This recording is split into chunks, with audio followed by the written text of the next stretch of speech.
Priya Mishra is almost in that footsteps because she has been brilliant in this series. I'll give Smriti a rest. To be honest, I want to see Teja Lasnavis at the top of the order. Oh, what would you be doing if you are bowling to Kiana Joseph? Is it 2-1 or is it a clean sweep 3-0? I believe it will be a clean sweep 3-0.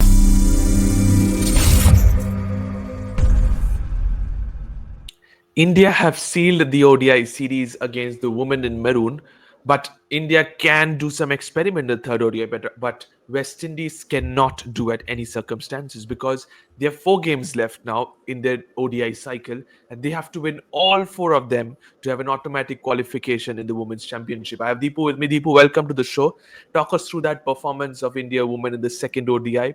Yet again, we posted 300 plus total, but what was a standout show in that day was Harleen Deol. You said that I think Harleen Deol should be backed, and she has been backed, and she came out with a century. How massive of a knock was that at number 3?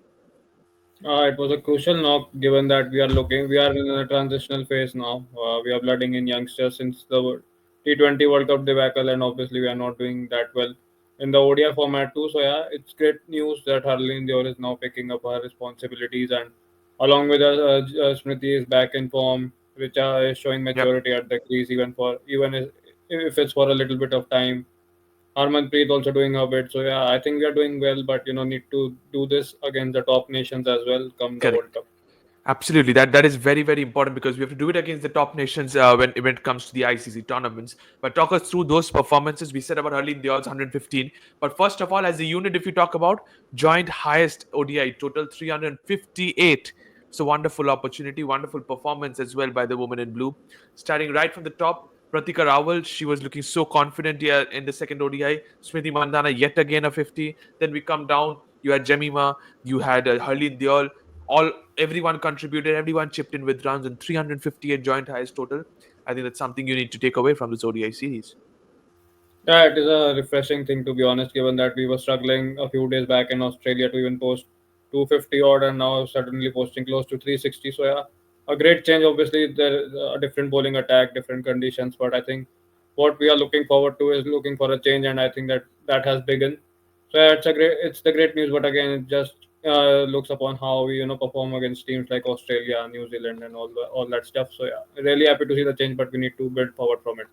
Absolutely, we have to be consistent is also another point I need to look into. But you said about the batters, but coming into the bowlers, I think Harmanpreet is leading the side quite well at the moment. But we said in the previous previews as well, we are missing somebody like the replica of Poonam Yadav. I think we are more or less, as you said, in a transition phase. Priya Mishra is almost in that footsteps because she has been brilliant in this series, and she was a very promising player in the ODI series versus Australia as well. 3 for 49 in the second ODI. I think she's slowly and gradually upgrading herself. Your thoughts on how her bowling and how she's performing every match? She did really well in the last game, and obviously she's replacing a veteran in Poonam Yadav. So yeah, she'll take some time to hit her straps properly. So yes, it's an ideal replacement, but just need to give her time, and she can deliver the goods for us. And finally, we have a wrist spinner in our ranks, which we missed dearly throughout the World Cup and in the previous events that followed. Yeah, I think we are on the right path. Just need to show some backing to these youngsters. Yeah, absolutely. You need those backings, and I think the likes of Saima Thakur, Tita Sadhu. Now you come to Harleen Deol. These players are getting. Hopefully, Pratika Rawal will get, and somebody mentioned as Priya Mishra, she's also getting as well. But if you talk about the visitors, they're in the spot of bother in this series. They've lost the series, but they will take a bigger picture and they will look into the ICC Championship as well. Haley Matthews was the only lone warrior in the run chase. 106. That was fantastic knock, I must say, under pressure, but no support at the other. Then once again, that only partnership with guys captain and captain 100 odd partnership between Campbell and Ellie Matthews was the only phase where South West Indies look good, but they are always behind the 8 ball because of the asking rate climbing up. Your thoughts on West Indies? The others need to step up, I think. Uh, for them, it is problem of plenty. To be honest, first up, their fielding was awful. They were not able to field the ball, even the ground fielding. They made a lot of schoolboy errors. To be honest, and along with that, I think it's the problem is at the top of the order with Kiana Joseph. She is just like what Chris Gale was at the fag end of his career, too casual, and doesn't want to run, and she is too similar as well. Whether if she runs, there's a possibility of a run out, or Run out, yeah. she'll give a wicket away, and Exactly what that's what happened in she the did. first ODI. Yeah. That's what she did last time around. Even though that was a catch at mid on, but she looked a lot fidgety, and that's the reason that if your top order batter isn't technically sound, the problem will begin from the start itself. So hopefully, they need to back her, or at least get in a replacement, or as I've been saying, If you're a open with young bowler, shot. Yeah. if you're a bowler and you're bowling to Kiana Joseph, it's just two options that is possible. Is it a four or a six or dot ball? Are you thinking of? Are you going with a defensive fielder, having the ring fielders in the edge of the 30-yard circle? Are you going with an attacking or having a short cover, a slip in place? Where she's going to go just swing, otherwise not take a run if it's in the ground to mid off or covers. What is your thought process when you bowl to her? Because we saw that India started with Deepti Sharma with the new ball with different tactics. She was smashed in the first couple of overs, then ended up having the last laugh against Kiana Joseph. What would you be doing if you're bowling to Kiana Joseph? It is something which you are bowling to Sunil Narayan at the start. Bowl a little bit of short step if you are bowling with a seamer. If it's a spinner, just bowl stump to stump round the wicket. She'll try to sweep you or something. You might get for runs, but If you she'll stump to eventually. stump, then are you not bowling in her arc? I would rather prefer bowling it wide outside of, not giving her room by any chance. She looked a quality player. If giving a room outside of, she might just smash you for four, and could be her day as well. So it's rather just keep her at one, and just tight her hands and just bowl on that length back of a length on the stumps. That can eventually can tie down her runs, and hopefully we can get her wicket as well.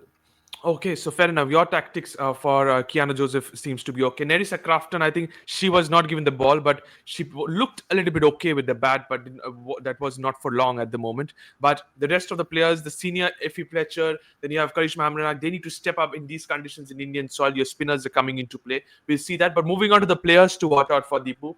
For India, I've gone with Deepti Sharma, Tita Sadhu, and Minnu Mani are the three players to watch out for. For West Indies, it's Deandra Doughton, Karishma Hamradan, and Nerissa Crafton are the three players to watch out for. Your thoughts, your picks, please. Uh, Deepthi obviously is there in my choices, but if there is a possibility of a change in the batting order, I want to see Tejal Hasnav is coming in for the score in the squad. I thought so, but I was struggling because all the players are in form right at the moment. Yeah, even I'm struggling, but she had a great series against the Kiwi side, and I want to see for at least for a game, so that just to check our bench strength as and when required. So yeah, if there's a possibility, I'm going in with Tejal Hasnavis as well. I'll give I'll give Smriti a rest. To be honest, I want to see Tejal Hasnavis at the top of the order. Okay. Smriti has done well, so yeah, she comes in, and along with her, I'll go with Renuka Singh. Renuka Singh Thakur, Tejas Hasnabis, and you're going with Deepti Sharma. For West Indies, any changes? For Wendy's, definitely Doughton is there. She needs to score. Haley did really well, so I'm not picking her name. Usual suspect. I'll go with Afi Fletcher, and I'll go with Ramnarak. Okay, Karishma Ramnagar, you're going for Iffy Fletcher instead of Narisa Crafton amongst my picks. So fair enough. Those are the big names for West Indies. If they capitalize, if they step up, responsibility from the shoulders of Haley Matthews. Here are the players to watch out for. Remember, it's a day game. So at Vadodara, the pitch might expect a little bit of more turn because the floodlights, under the lights, it was different. The ball might swing. But now it's a day game. Before we move on to the predicted 11, I think the team winning the toss, no brainer, should bat first now. Uh, the series is already gone, so I believe we have batted first. I believe in the first two games, so it's better we chase now, because that's something which is a weak tactic. To be honest, we haven't chased well in the recent few years, so it's better just exploit the conditions, get them out on a low total, Okay. and chase it. Yeah. Okay, so you're going for, if India wins the toss, you can experiment something and opt to chases because they've batted so well, posted 300 plus total in first two games. Maybe try something else because you've already sealed the series. Moving into the predicted playing 11, starting with Indian playing 11, I'm going with Smriti Mandana and Pratika Rawal are the openers. Harleen Deol at 3, Harmanpreet Kaur at 4, Jemima at 5, Richa Ghosh at 6, Deepti Sharma, Saima Thakur, Tita Sadhu, Minnu Mani, and Renuka Singh Thakur are the remaining players. Your picks, how many changes? Are you going for somebody like Uma Chetri for Richa Ghosh? You said about Tejal Hasnabis. How many changes, first of all? I want to give Smriti a rest, even though she's back in form. But I believe that's the only possible way to get in a youngster into the squad. There is no point benching a player who is capable, and then nobody becomes a player on the bench. So yeah, Tejal Hasnabis comes in for Smriti Mandana.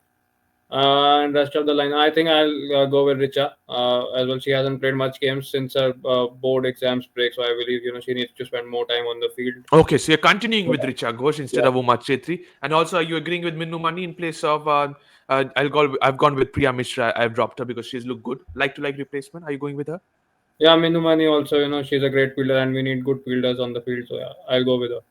Okay, so you're also agreeing. I'm going with Tejal Hasnabez as the only change apart from mine. Moving on to the West Indies playing 11, I'm going with Haley Matthews. Then you have Kiana Joseph, Shemaine Campbell, Alian Ali, Nerissa Crafton, Deandra Doughton, Effie Fletcher, Zaida James, Karishma Hamada, Rashada Williams, and I'm bringing back Shanail Henry into the squad. Your thoughts? Because I think West Indies have not been at their best in the power play with the ball. They're leaking too many runs. I need early wickets if you're a West Indies management. Your thoughts? Are you going with this 11?